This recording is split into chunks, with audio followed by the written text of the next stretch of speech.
सभी को नमस्कार। एजुकेशन स्कॉलर्स में आपका स्वागत है। अगर आप कॉन्सेप्ट्स को साफ तौर पर समझना चाहते हैं, परीक्षा के लिए जरूरी पॉइंट्स जानना चाहते हैं और आसानी से रिवीजन करना चाहते हैं, तो ये चर्चा बिल्कुल आपके लिए है। चलिए शुरू करते हैं। आज हम NIOS DLED कोर्स 502 के एक बहुत ही महत्वपूर्ण यूनिट पर बात करेंगे। आकलन और मूल्यांकन के मूल सिद्धांत। DSSB PRT परीक्षा के पेडागोजी सेक्शन के लिए ये एक फाउंडेशनल टॉपिक है। मतलब यहाँ से सीधे सीधे सवाल बनते हैं। सर, जब हम पढ़ाने की बात करते हैं तो सबसे पहले तो यही लगता है कि बस अपना विषय अच्छे से पढ़ा दो, काम खत्म। तो फिर ये आकलन और मूल्यांकन की जरूरत ही क्यों पड़ती है? क्या सिर्फ पढ़ाना काफी नहीं है? बहुत अच्छा सवाल है। इसे एक उदाहरण से समझते हैं। मान लीजिए एक शिक्षिका हैं शीला जी। उन्होंने एक पाठ पढ़ाकर खत्म कर दिया। अब उनके सामने दो रास्ते हैं। क्या? या तो वो तुरंत अगला पाठ शुरू कर दें, या पहले ये जांचें कि छात्रों को पिछला पाठ समझ आया भी है या नहीं। जाहिर उन्हें पहले जांचना चाहिए, वरना आगे बढ़ने का क्या फायदा। बिल्कुल, केवल पढ़ाना काफी नहीं है। हमें ये जानना होगा कि क्या छात्रों ने वाकई कुछ सीखा है, क्या उन्हें कोई कठिनाई हो रही है। पारंपरिक परीक्षाएं जैसे यूनिट टेस्ट या वार्षिक परीक्षा सिर्फ अंक देती हैं, लेकिन बच्चे का पूरा विकास नहीं दिखाती। यहीं से आकलन और मूल्यांकन का असली काम शुरू होता है। ठीक है, तो समझना जरूरी है, पर मैंने 3 शब्द बहुत सुने हैं। मापन यानी मेजरमेंट, फिर आकलन असेसमेंट, और मूल्यांकन मतलब इवैल्यूएशन। ये सुनने में लगभग एक जैसे ही लगते हैं। इनमें असल में फर्क क्या है? ये सबसे आम कंफ्यूजन है।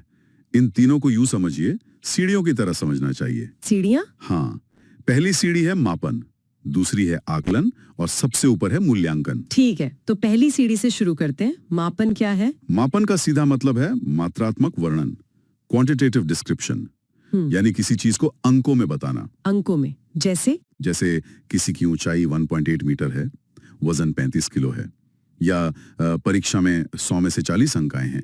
ये सिर्फ एक संख्या है, इसका कोई गहरा अर्थ नहीं होता। मतलब ये नहीं कह सकते कि जिसे 80 अंक मिले उसका ज्ञान 40 अंक वाले से दोगुना है। बिल्कुल नहीं। इसका मतलब बस ये है कि उसके प्रदर्शन में सुधार हुआ है।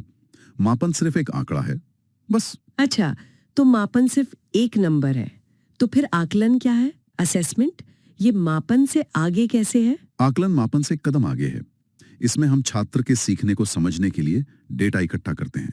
ये डेटा मात्रात्मक मतलब अंक और गुणात्मक यानी क्वालिटेटिव दोनों होता है। गुणात्मक वो कैसे?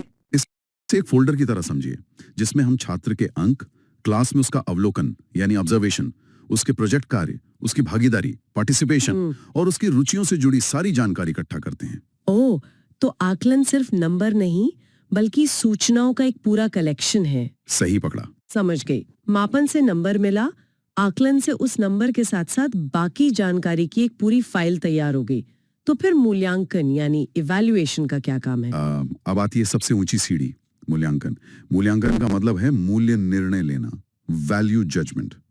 इसका एक फॉर्मूला है। फॉर्मूला? हाँ, मात्रात्मक डेटा प्लस गुणात्मक डेटा प्लस मूल्य निर्णय इज इक्वल टू मूल्यांकन। एक उदाहरण से समझाइए। जरूर।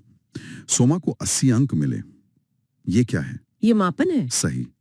वह कक्षा में काफी सक्रिय रहती है, ये क्या है? ये आकलन का गुणात्मक हिस्सा है। बहुत बढ़िया। अब इन दोनों को मिलाकर हम ये निर्णय लेते हैं कि उसकी समझ उत्कृष्ट है। ये जो निर्णय है यही मूल्यांकन है। वाह, ये तो अब एकदम साफ हो गया। मापन का दायरा सीमित है, आकलन का उससे बड़ा, और मूल्यांकन सबसे ऊपर जो फैसला लेता है। एकदम। सर, परीक्षा में रचनात्मक और योगात्मक आकलन से बहुत सवाल आते हैं। असेसमेंट फॉर लर्निंग और असेसमेंट ऑफ लर्निंग में हमेशा दुविधा रहती है। हाँ, ये परीक्षा का क्या कहते हैं सबसे पसंदीदा हिस्सा है। चलिए इसे आसान बनाते हैं। पहला है रचनात्मक आकलन यानी फॉर्मेटिव असेसमेंट। ठीक है। इसे सीखने के लिए आकलन, असेसमेंट फॉर लर्निंग भी कहते हैं। सीखने के लिए? हाँ, ये शिक्षण के दौरान ड्यूरिंग टीचिंग लगातार चलता रहता है। इसका मकसद है बच्चे की सीखने की कठिनाइयों का पता लगाना और उनमें सुधार करना। जैसे एक माली पौधे को बढ़ते हुए देखता है और जरूरत पड़ने पर खाद पानी देता है ना? हाँ बिल्कुल। बस वही है।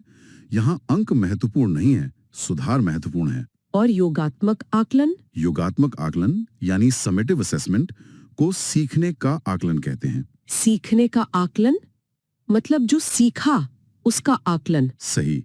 ये शिक्षण के अंत में होता है, at the end of teaching, जैसे यूनिट या सत्र के खत्म होने पर। इसका मकसद ग्रेडिंग, प्रमोशन या सर्टिफिकेट देना। ये परिणाम उन्मुख है। जैसे हमारी वार्षिक परीक्षाएं। बिल्कुल, वार्षिक परीक्षाएं और बोर्ड परीक्षाएं इसके सबसे अच्छे उदाहरण हैं।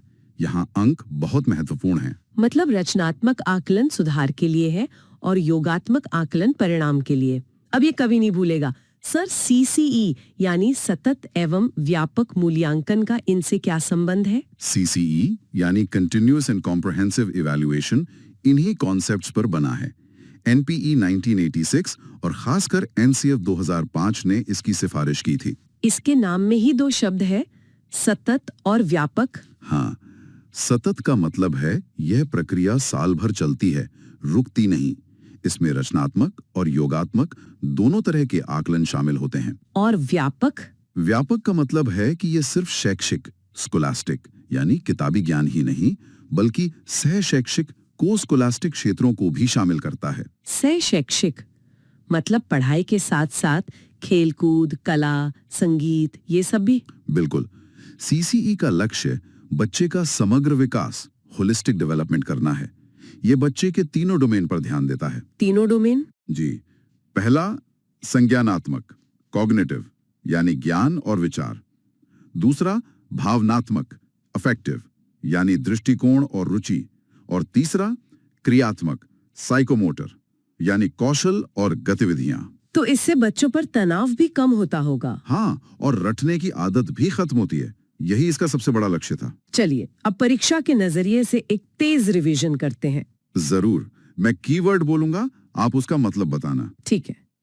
मापन, मात्रात्मकता, क्वांटिफिकेशन, मूल्यांकन, मूल्य निर्णय, वैल्यू जजमेंट, रचनात्मक आकलन, सीखने में सुधार के लिए, फॉर लर्निंग, योगात्मक आकलन, ग्रेडिंग के लिए, ऑफ लर्निंग। बहुत अच्छे। और CCE, शैक्षिक प्लस सह शैक्षिक यानी समग्र विकास। बहुत बढ़िया। एक आम MCQ ट्रैप से सावधान रहिएगा। परीक्षा में अक्सर असेसमेंट फॉर लर्निंग को सम्मेटिव से जोड़ा जाता है। अच्छा। हमेशा याद रखें, फॉर का मतलब है के लिए यानी सुधार के लिए, जो कि रचनात्मक फॉर्मेटिव आकलन है। ये पॉइंट बहुत जरूरी है। अंत में इस विचार को हमेशा याद रखें, शिक्षण तब तक अधूरा है जब तक उचित मूल्यांकन न हो। वाओ। आज की चर्चा के बाद एक सवाल पर जरूर सोचिएगा। जब आप एक शिक्षक बनेंगे तो अपनी कक्षा में CCE की व्यापक भावना को जीवित रखने के लिए अकादमिक विषयों के अलावा छात्रों के और कौन से गुणों का आकलन करना चाहेंगे और कैसे? ये सोच वाकई एक बेहतर शिक्षक बनने में मदद करेगी। बिल्कुल। That's all for this concept. If you found it useful, like, share and subscribe to Education Scholars. Comment concept clear and stay connected for the next exam important video.